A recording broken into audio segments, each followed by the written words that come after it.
Assalamualaikum warahmatullahi wabarakatuh. Inna hamdalillah na'matuhu wa nasta'inuhu wa nastaghfiruh wa na'udzu billahi min sururi anfusina wa min sayyiati a'malina may yahdihillahu fala mudhillalah wa may yudlilhu fala hadiyalah. Asyhadu an la ilaha illallah wa asyhadu anna Muhammadan abduhu wa rasuluh. Pemirsa yang dirahmati Allah, pertama-tama marilah kita panjatkan puji syukur kehadirat Allah Subhanahu wa taala yang telah memberikan kesehatan kepada kita semua sehingga kita dapat bertemu dengan Ramadan tahun ini dengan keadaan sehat walafiat.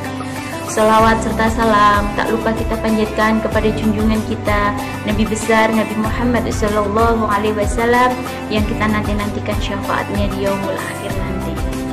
Tak terasa Ramadan telah berlalu selama 7 hari dan kita telah melaksanakan puasa, tarawih dan juga tadarus selama 1 minggu ini. Semoga apa yang telah kita lakukan selama 1 minggu ini mendapat catatan amal baik di hadapan Allah Subhanahu wa taala. Pemirsa yang dirahmati Allah, untuk kesempatan kali ini saya ingin membagikan tips bagaimana caranya menghatamkan Al-Quran dalam 1 bulan, minimal 1 kali. Bulan Ramadan adalah bulan yang ditunggu-tunggu oleh seluruh umat Islam di seluruh penjuru dunia. Bulan Ramadan adalah bulan yang penuh berkah, bulan yang penuh dengan maghfirah, bulan yang penuh dengan ampunan dari Allah Subhanahu wa taala. Keberkahan dan maghfirah ini yang diberikan oleh Allah berupa pahala yang berlipat ganda. Setiap kali kita melakukan perbuatan baik, kita mendapatkan pahala yang berlipat ganda. Pada bulan Ramadan, ada pun contoh perbuatan yang dicontohkan oleh Rasulullah Shallallahu Alaihi Wasallam. Salah satunya yaitu membaca Al-Quran. Pentingnya membaca Al-Quran. Apa toh keberkahan dari membaca Al-Quran? Dan jangan sampai kita lupa bahwasanya Al-Quran itu juga diturunkan pada bulan Ramadan. Adapun kehebatan membaca Al-Quran, yang pertama yaitu mendapatkan pahala yang berlipat ganda. Ketika kita membaca Al-Quran pada bulan Ramadan, itu kita akan mendapatkan pahala yang berlipat ganda. Yang kedua yaitu terjauh atau terhindar dari godaan setan. Ketika kita membaca Al-Quran, kita akan terhindar dari godaan setan, akan melindungi diri kita dari godaan setan. Selanjutnya yaitu membuat hati menjadi tenang. Ketika kita membaca Al-Quran, hati kita akan menjadi teduh, hati kita akan menjadi tenang. Karena apa? Kita akan mendapatkan ridho dari Allah Subhanahu wa taala.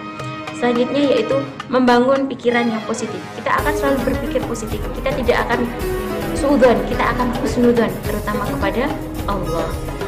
Ketika kita punya niatan ingin menghatamkan Al-Quran pada bulan Ramadan minimal 1 kali, mari kita hitung. Yang pertama yaitu yang perlu kita ketahui juga bahwasanya dalam setiap juz pada Al-Quran itu terdiri dari 9 sampai 10 lembar. Saya biasanya menggunakan Quran terbitan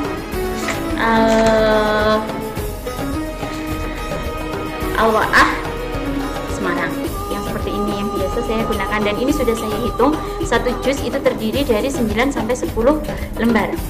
Untuk memulainya, setelah kita hitung 9 sampai 10 lembar, kemudian kita bagi dengan 5 di sini adalah 5 waktu sholat: subuh, duhur, asar, maghrib, dan isya. 5 waktu sholat.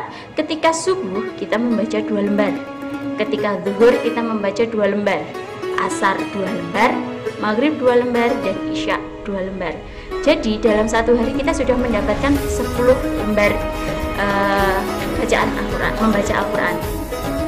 Itu jika kita ingin khatam 1 kali. Kalau 1 kali tadi subuh 2, zuhur 2, asar 2, maghrib 2, isya 2. Kalau kita ingin khatam 2 kali, berarti kita harus membaca Al-Quran, yaitu subuh ada 4 lembar, zuhur 4 lembar, asar 4 lembar, maghrib 4 lembar, dan isya 4 lembar. Jika kita ingin khatam Al-Quran 3 kali pada bulan Ramadan ini, maka subuh kita harus membaca 6 lembar, zuhur 6 lembar, asar 6 lembar, maghrib 6 lembar, isya 6 lembar. Jika ingin khatam 4 kali, berarti kita harus membaca setiap setelah sholat itu 8 lembar. Mungkin bagi ibu-ibu yang biasanya habis asar atau habis maghrib itu masih kerepotan, biasanya habis asar persiapan untuk berbuka, untuk yang setelah maghrib biasanya masih repot untuk bersih-bersih setelah berbuka puasa, bisa diganti setelah duha atau setelah tarawih. Jadi setelah duha bisa membaca 2 lembar atau 4 lembar dan seterusnya. Itu jika ingin khatam. Dan apa syarat kita ingin khatam Al-Quran itu? Syaratnya adalah konsisten. Kita harus konsisten dalam membaca Al-Quran. Kita tidak boleh terus capek ya. Kita harus konsisten. Hari ini saya harus menyelesaikan berapa lembar. Semisal satu hari ini saya harus menyelesaikan 1 juz atau 10 lembar.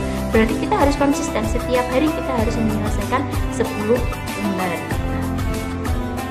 Ada sebuah hadis Rasulullah Shallallahu Alaihi Wasallam dari yang diriwayatkan oleh Ibnu Abbas radhiyallahu anhu. Dia mengatakan pada seseorang yang bertanya kepada Rasulullah, "Ya Rasulullah, amalan apakah yang paling dicintai oleh Allah?" Beliau kemudian menjawab, "Al-hal wal murtahal." Kemudian orang ini bertanya lagi, "Wahai ya Rasulullah, apakah al-hal wal murtahal ini ya Rasulullah?"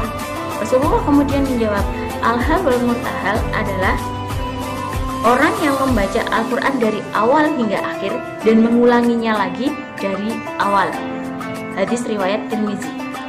Semoga dengan membaca Al-Quran kita mendapatkan syafaat, kita mendapatkan ridho dari Allah Subhanahu wa Ta'ala. Di akhirat nanti kita akan mendapat syafaat dari Nabi Muhammad SAW. Dan demikian yang dapat saya sampaikan. Jika ada kurang lebihnya saya mohon maaf yang sebesar-besarnya. Nun wal qalami wa ma yasturun fastabiqul khairat. Wassalamualaikum.